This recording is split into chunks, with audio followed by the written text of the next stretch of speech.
Good morning, Tipsiers. Ranger Dave coming at you from about 13,400 feet. You know what that means. It's 14er time. Late September, I believe the last day of summer, certainly the last day of summer weather here in Colorado. It's actually a gorgeous morning, warmer than I thought, over here near Leadville, Colorado. We're taking on Mount Massive. Look at that. Look at that already. Look at those views. Sun's just starting to peek up.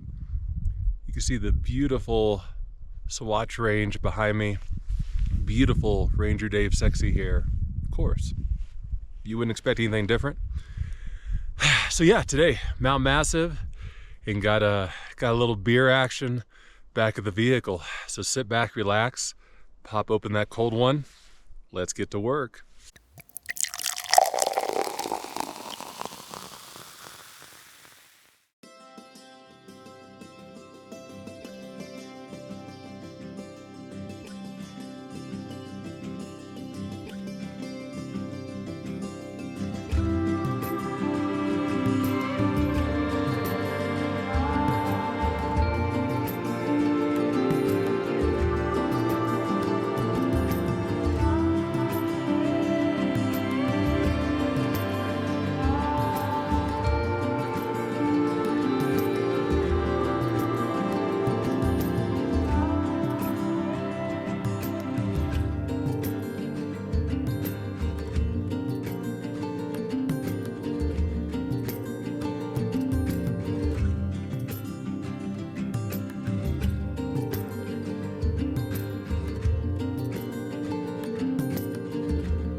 As promised, Mount Massive, beautiful views. This might be my favorite 14er hike.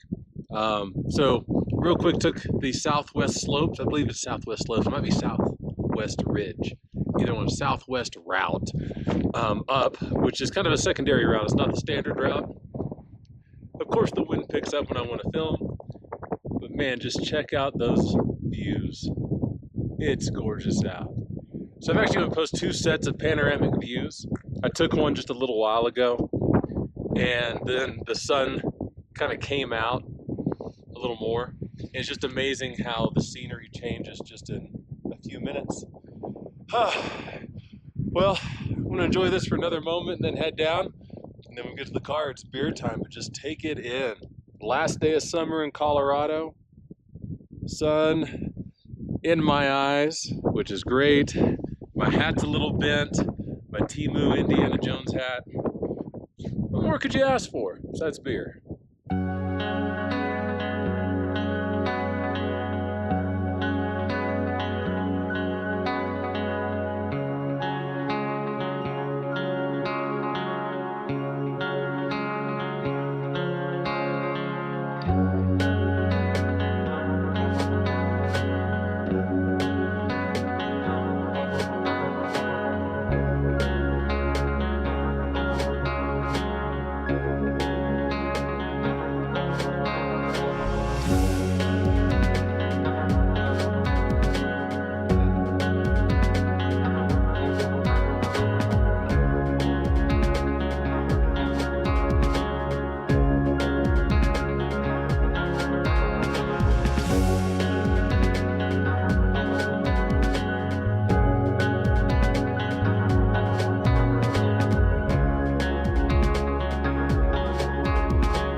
We're at the car. We're back from Mount Massive. So real quick, let's talk about the trail and then let's get some beer. It's got to happen. We earned it. I earned it. There's no we. It's just me. I earned it.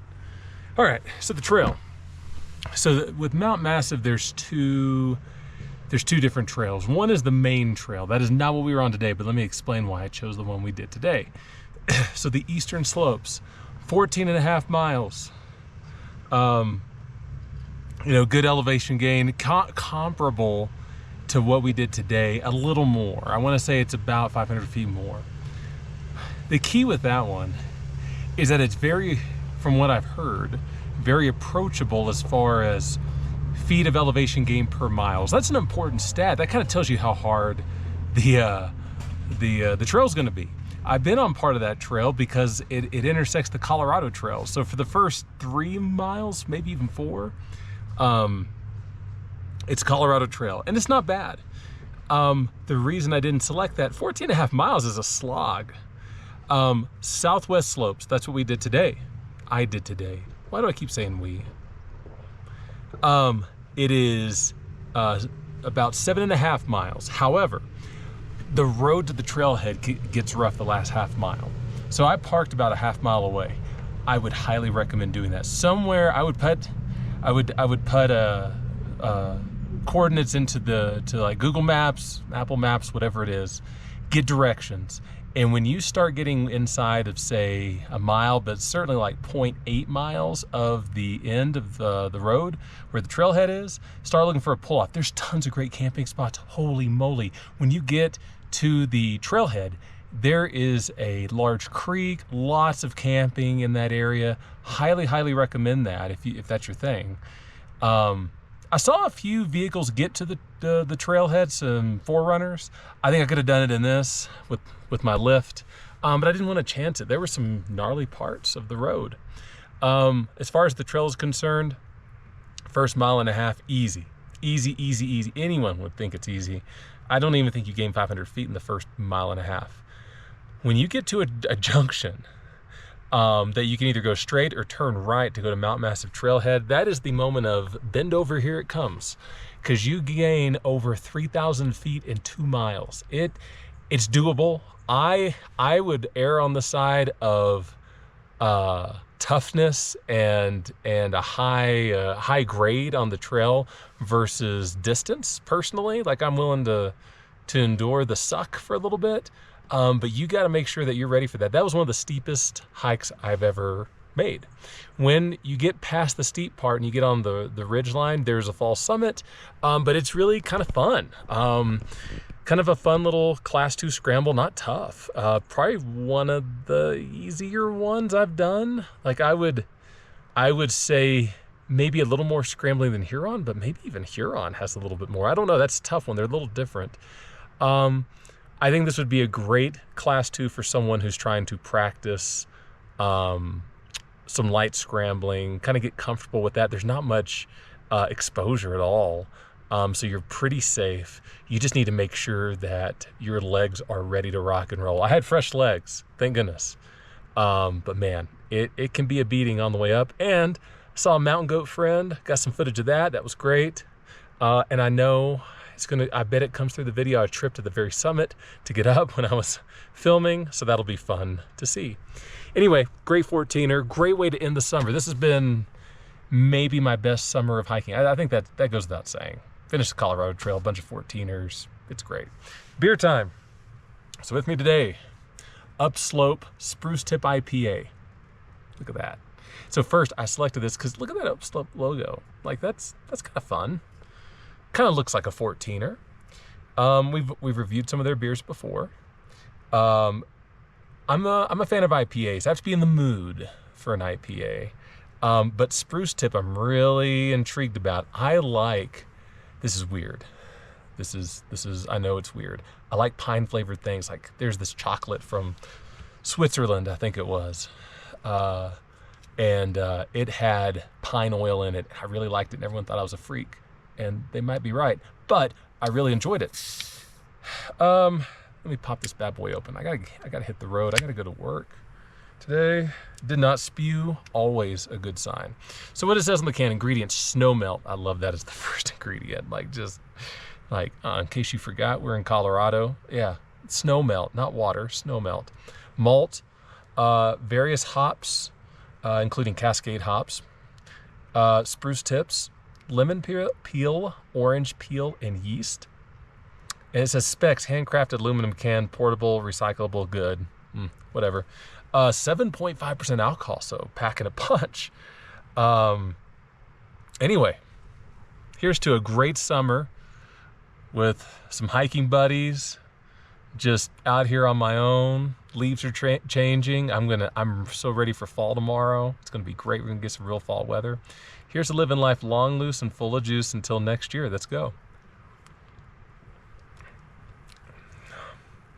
Okay, so first, you definitely taste the IPA on the front end. It's a solid IPA.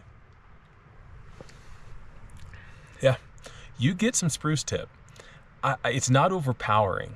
It's the seasoning, not the main course of the flavor profile. How about that? You can taste it, and if you like that type of thing, or you're curious, if you're spruce tip curious, this would be a good one. It doesn't have like too thick of a taste. You don't taste the alcohol. 7.5%. I was just kind of wondering how that would be. If you were to hand this to me, I would say probably 6.5%. Like, it's good. It's pretty smooth. It's great. Anyway, we're gonna hit the road.